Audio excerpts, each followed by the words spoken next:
Doutora Juliana, nós que agradecemos pelo seu depoimento. Apesar dele ter sido ser um caso pontual, a experiência nos é muito válida e muito rica. Eu gostaria aqui de fazer duas questões. Em primeiro lugar, né, ressaltar aqui a figura do padre Júlio Lancelotti, e, em nome dele, também demonstrar o quanto é difícil ser defensor de direitos humanos no Brasil. Nós temos um histórico de ameaças, violência, morte de defensores de direitos humanos e um esquema de proteção que realmente é muito falho.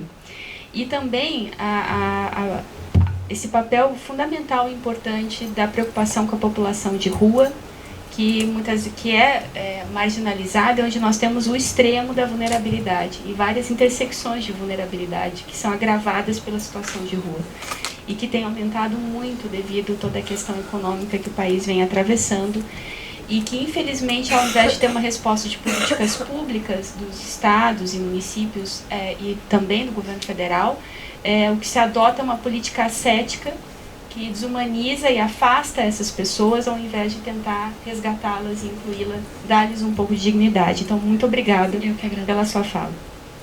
Bom, eu vou agora abrir brevemente para perguntas. Eu sei que é devido ao adiantado da hora, mas eu gostaria de saber se temos algum questionamento. Por favor. O meu questionamento vai para o Eliel, porque eu gostei muito da fala dele, porque ele me lembra um texto que a Raquel me apresentou, inclusive, logo que comecei a estudar sistema interamericano, e que a Luísa também conhece, mas que ele discute muito o quanto as organizações de direitos humanos, que são os principais peticionários no âmbito do sistema internacional, eles acabam construindo casos em uma lógica muito burocratizada, uma lógica muito técnica, que se esquece da real situação das pessoas que enfrentam violações diárias de direitos humanos. Isso implica principalmente quando se ganha um caso, por exemplo, no sistema. O que se faz posteriormente a se ganhar um caso? E muitas vezes o que as organizações fazem é abandonar aquele grupo de pessoas. Então eu queria te perguntar como que o Gajop vem trabalhando para, de alguma forma... Se bem que a gente está como que o Gajop vem trabalhando, então, para repensar essa lógica? Você falou muito, que para mim é muito importante, de considerar a narrativa das pessoas, o direito à informação dessas pessoas e como construir esse caso coletivamente, porque esse caso não é do Gajop, esse caso é das pessoas. E eu queria pensar como que o Gajop tem feito, então, para fazer esse acompanhamento posterior ao caso, para realmente construir mudanças naquela realidade que está no interior de Pernambuco, por exemplo. Que eu acho que essa é uma preocupação que eu sinto que, muitas vezes, essa discussão de direito internacional de direitos humanos acaba se tornando burocrática, técnica, e que pouco olha para a realidade, para como modificar posteriormente. Eu vou fazer uma rodada de perguntas, por favor. Alguém mais aqui?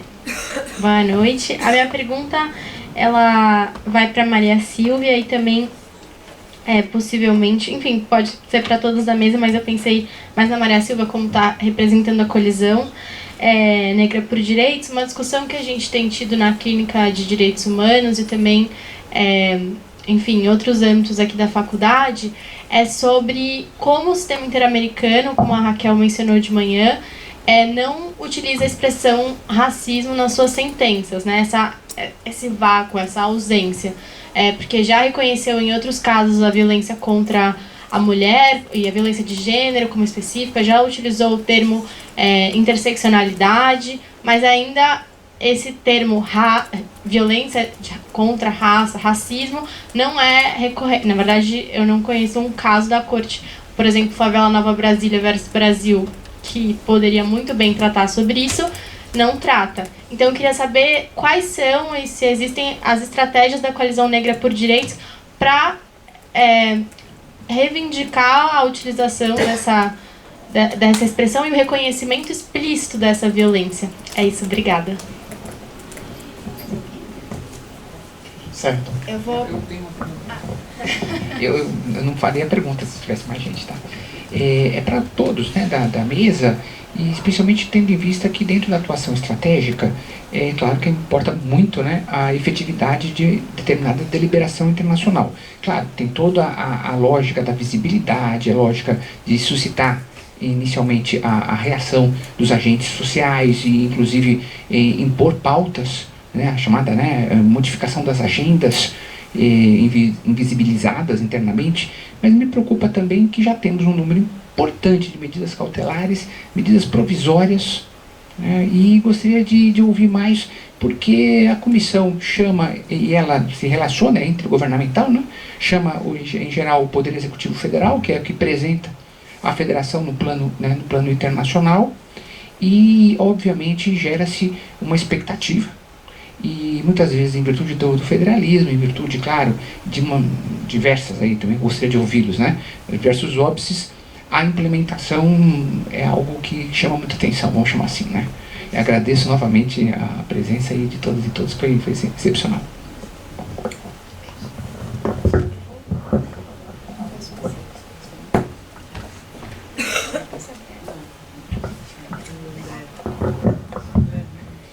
Então, Sohaili, a gente acaba convivendo, né? Porque como eu já tentei trazer um pouco na minha fala, institucionalmente a gente no Gajop sempre passa a estar nos territórios, né? O Gajop é uma organização popular e a gente, antes mesmo da demanda acontecer, eu digo isso porque a gente tem muito isso quando trabalha com os casos das audiências de custódia. A gente já está no território quando acontece a demanda, quando acontece o forjado, quando acontece a violação, nesses casos. Então a gente meio que já convive nesse aspecto, né? No aspecto do acompanhamento pós-decisão e efetivação de recomendação ou de sentença da corte, é muito interessante, e aí eu não estava à época no Gajop, quando saiu a sentença no caso Chucuru. Mas é muito interessante que a coordenação, o pessoal da coordenação, a Edna Jatobá, a Adeila, fazem constantemente idas à pesqueira, né?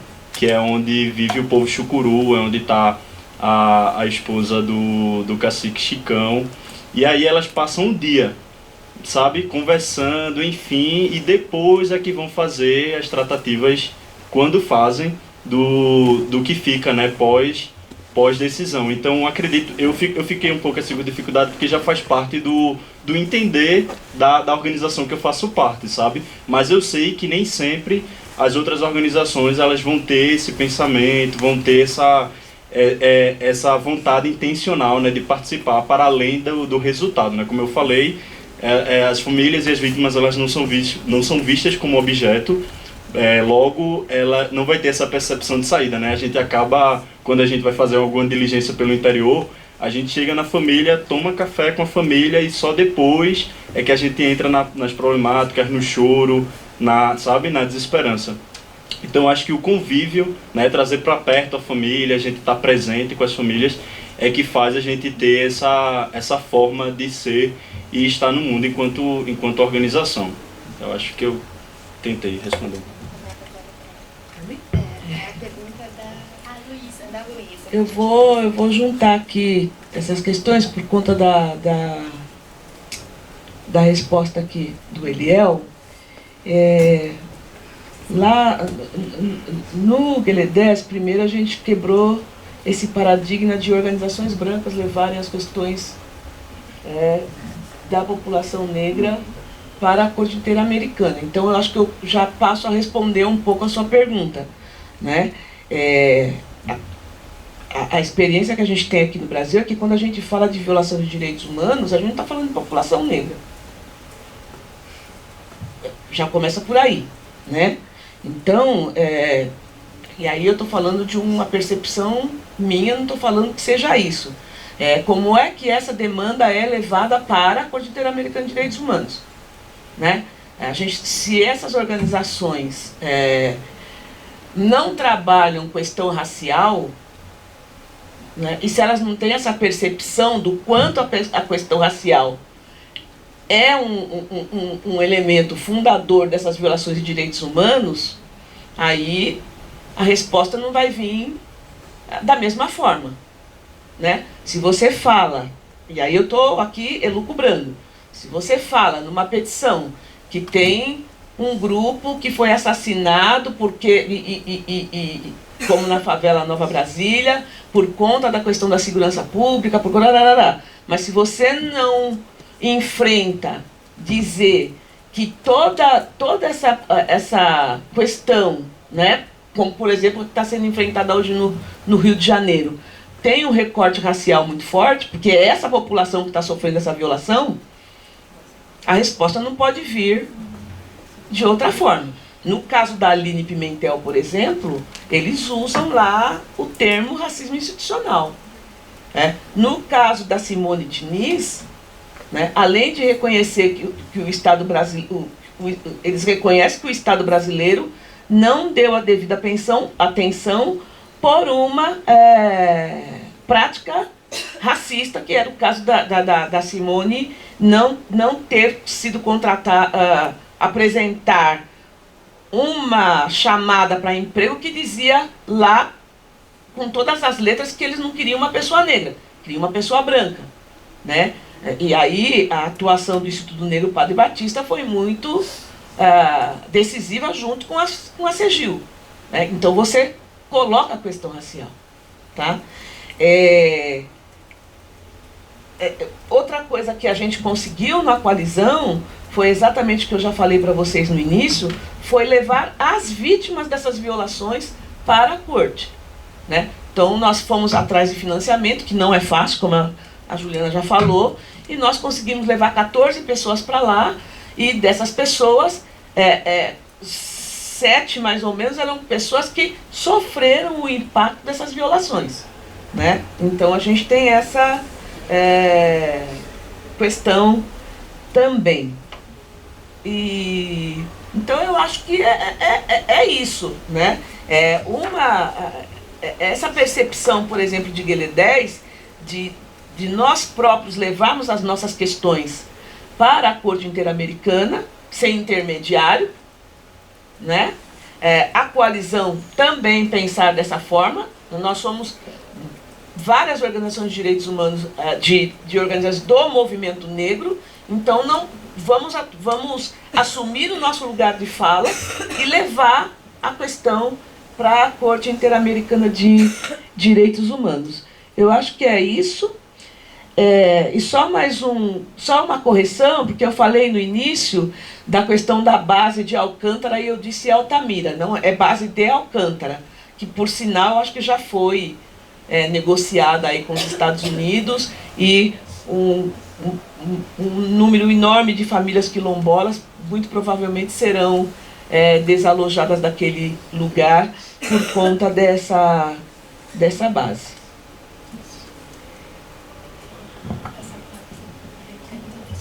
Claro. Professora, a questão da efetividade é o grande nó, né? Sem dúvida nenhuma. Eu posso falar das minhas expectativas, porque esse é um caso em andamento, é um caso que tem poucos meses de existência. Eu não fui, como eu disse, com expectativas muito altas. A minha expectativa era a nível judiciário brasileiro, ou seja, sem expectativa nenhuma. Quando eu vi que o negócio começou a acontecer, eu falei assim, bom, aqui as pessoas me ouvem e olham para mim enquanto eu estou falando, que é inédito no judiciário brasileiro, mesmo eu sendo mulher e tal. Mas assim, do ponto de vista do Estado brasileiro, eles não conseguiram forçar o Estado a fazer nada até o momento. Nós não tivemos nenhuma resposta concreta, nem para o Padre Júlio, nem para o Daniel, não acredito que teremos. Eu pretendo agora pleitear que as autoridades se manifestem, dizendo, olha, nesse caso o Padre Júlio não tem nada a ver com instalação de albergue aqui, o Padre Júlio não é como que eles falam, o gerente das invasões de imóveis privados, fiquem sossegados, o Padre Júlio não é um terrorista. A gente vai pedir que isso seja feito, duvido muito que o Bruno Covas se der o trabalho de fazer isso, ou mesmo o Dória. Então, eu não espero, eu não tenho expectativa de soluções concretas, mas eu acredito que, por exemplo, o Daniel está vivo graças à visibilidade que essa cautelar deu ao caso. Porque, bem ou mal, o Padre Júlio, quando termina o dia, ele vai para a casa dele, ele está mais ou menos protegido. Uma pessoa em situação de rua continua nas intempéries da vida e do tempo, expostas às intempéries da vida e do tempo. Então, a gente não conseguiu, por exemplo, que a Polícia Militar e a Guarda Civil Metropolitana removessem do local das agressões, da região das agressões, os agentes que ele acusa de serem os agressores. Eles continuam convivendo, mas a gente percebe que existe agora um pouquinho mais de receio na hora que vão abordar o Daniel, por exemplo. Houve novos episódios e a gente nota que mudou um pouco a situação.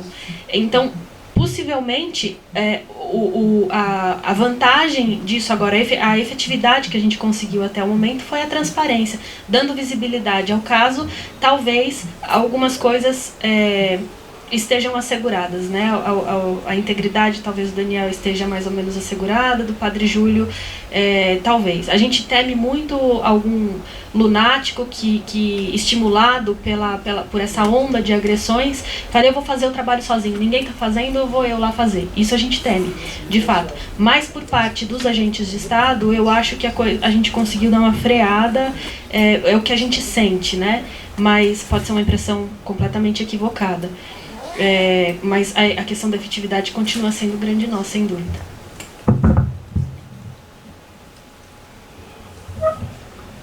Caríssimas, caríssimos, nenhuma das perguntas obviamente foi dirigida a mim, porque eu fui provocadora, né? Diferente das minhas colegas, dos meus colegas de mesa, que são todos propositores e realmente construtores e construtoras de direitos humanos, eu sou uma especuladora de direitos humanos. Eu penso em como outras narrativas são possíveis de serem trilhadas e desenvolvidas aqui nesse espaço. E o quanto precisamos nos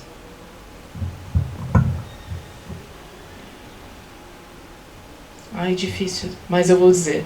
O quanto precisamos reconhecer que ainda estamos encastelados e encasteladas aqui, a despeito de falarmos de direitos humanos, a despeito de parecermos que estamos na vanguarda.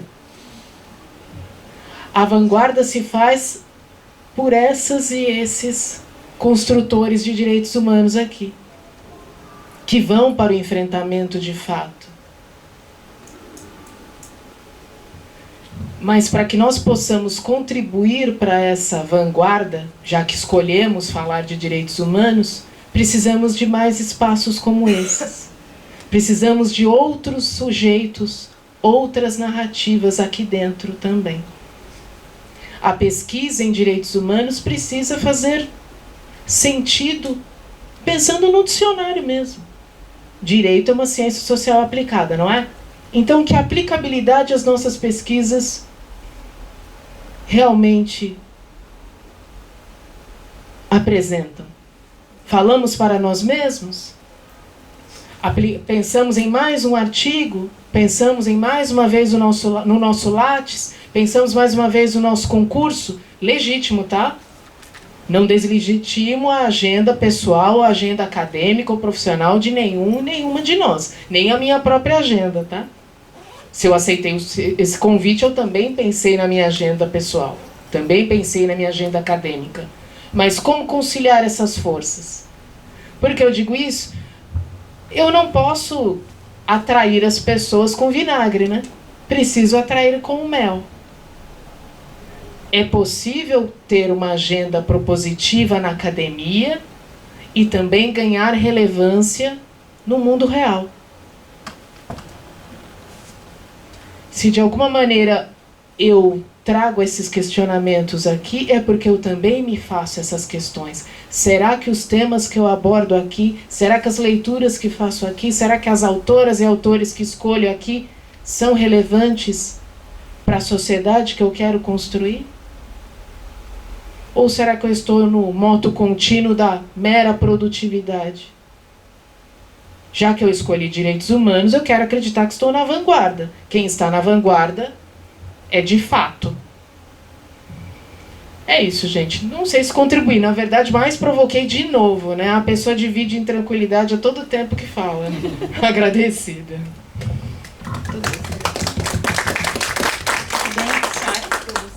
Então, eu sou... porque, por favor, porque tá gravando. Para sua fala ser ouvida, que tá gravando, por gentileza. Então, eu sou, não sou advogada, eu vim aqui como pesquisadora, né? E até estava falando para uma doutora, né? Uma advogada, ou talvez. Que assim, aí no caso a gente pode contestar, assim, o que eu tenho a dizer. Gostei da fala do dia todo, eu fiquei aqui a maior parte do dia, gostei de todas as falas, né? Muito relevante, me traz muito aprendizado. Eu sou uma professora, sou apenas uma professora primária, mas eu me acho grande, né? Porque gosto do que eu faço. Acho importante eu vir aqui pesquisar as falas, os movimentos, né? Que eu estou engajada apenas há 5 anos e nós somos da Educafro.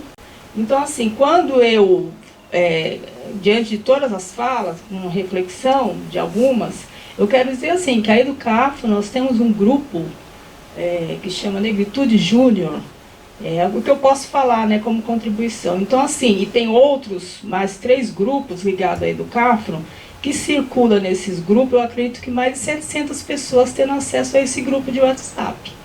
E eu vejo um movimento forte de consciência, lógico que tudo em andamento.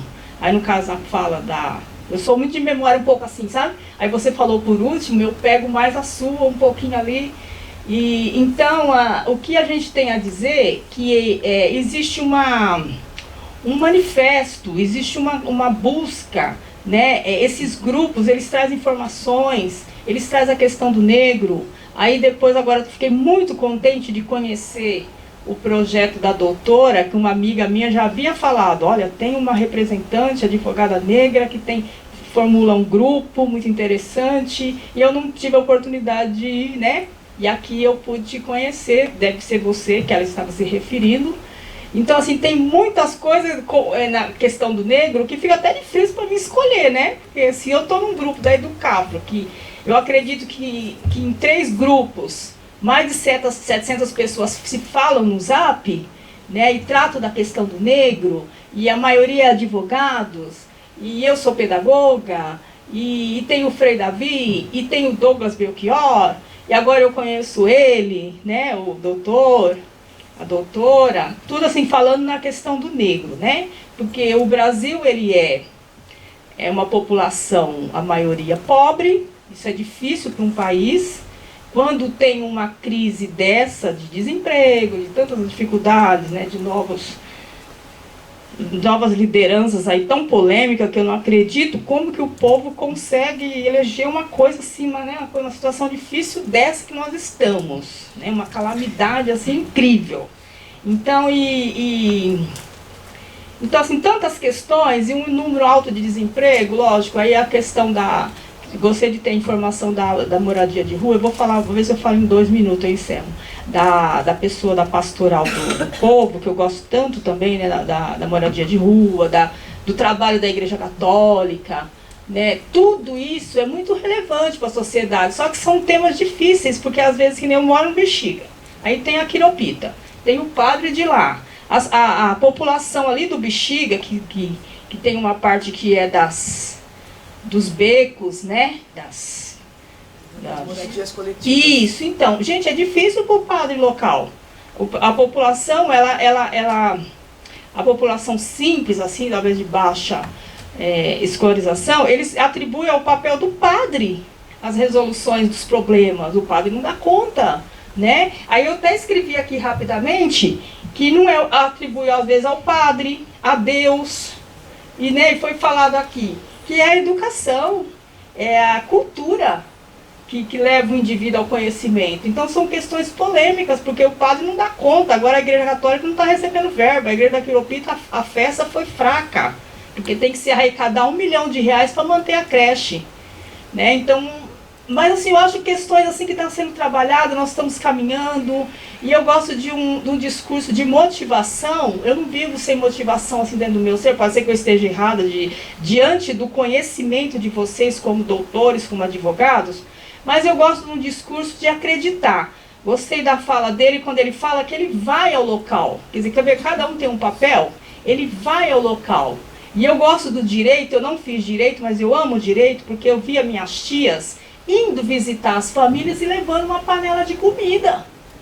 Né? Então, porque né, tinha que ir, levar a comida, sentar, conversar, sabe, as coisas básicas ali. Aí hoje eu vejo vocês fazendo direito, né, atuando como doutores, socorrendo essas pessoas dentro da lei, possibilitando o direito delas ter a lei, delas ter o acesso aos direitos básicos, defendendo essas pessoas, que aqui teve muitos defensores que falaram. Então eu me enriqueci muito esse dia, né? Então muito enriquecedor, é um trabalho que nós vamos caminhar mesmo, e é um trabalho assim, ele falou de uma fala, ela de outra, a doutora, o professor, eu estou falando da minha forma, da forma que eu vejo, também eu passo nos viadutos, paro um pouquinho e fico escutando o que aquelas pessoas estão falando, para mim trazer para vocês, para me levar para o grupo da Educafro. Por que aquelas pessoas falam morando no viaduto, embaixo do viaduto? Qual é o comportamento delas?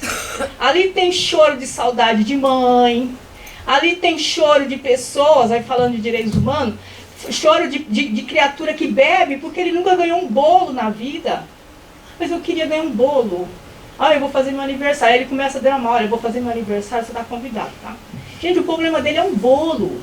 Aí tem a Federação Espírita também que trata isso, porque também tem um lado espiritual, né, de lá da infância, um monte de questões, tem um trabalho incrível da Federação Espírita do Estado de São Paulo. Então assim, eu fico escutando, eu falo, gente, só você estando vendo assim, você vê, o problema dele é um bolo. Ele nunca teve um bolo na vida, ele queria ter uma festa de aniversário, e ninguém nunca viu isso, sei lá, né? Então ele tem tantas coisas. Aí cabe ao professor, como diz a pedagogia atual, a gente prestar atenção a essas questões lá na sala de aula, com a criancinha de 5 aninhos, um menininho de 7, e eu fui fazer lá meu estágio, porque eu sou professora há 25 anos do magistério, mas a lei obriga a pedagogia agora. Então eu estou fazendo pedagogia, eu tive que fazer estágios. Aí a minha professora, muito experiente, que já está até aposentada como professora doutora e voltou a dar aula para a primeira série, ela falou, Cláudia, são tantas questões, são tanta coisa que o professor tem que observar. Você vê, às vezes, se o professor fala, olha, essa criança quer comer um bolo, mãe, ela tem sonho de ter uma festinha de aniversário. Você tem que falar para a mãe, com carinho, olha, faça esse bolo. Sabe por quê? Vai crescer lá, vai beber, vai ficar na rua e falando do bolo ainda. Né? Eu queria ter um bolo. Aí eu falei, não, brinquei com o menino, nossa senhora, o problema dele é que ele queria um bolo de aniversário, gente. Aí esse dia eu vi essa mesma pessoa assim, eles degrinem muito, né? Eles não se levantam, é muito difícil, né, um morador de rua se levantar. Aí tá o bolo, e chora, e ajuda na feira, o pessoal ajuda, agrada ele na feira, ele trabalha na feira. Quando fui ontem, eu vi ele caído no chão, desmaiado, assim, no alto grau de alcoolismo.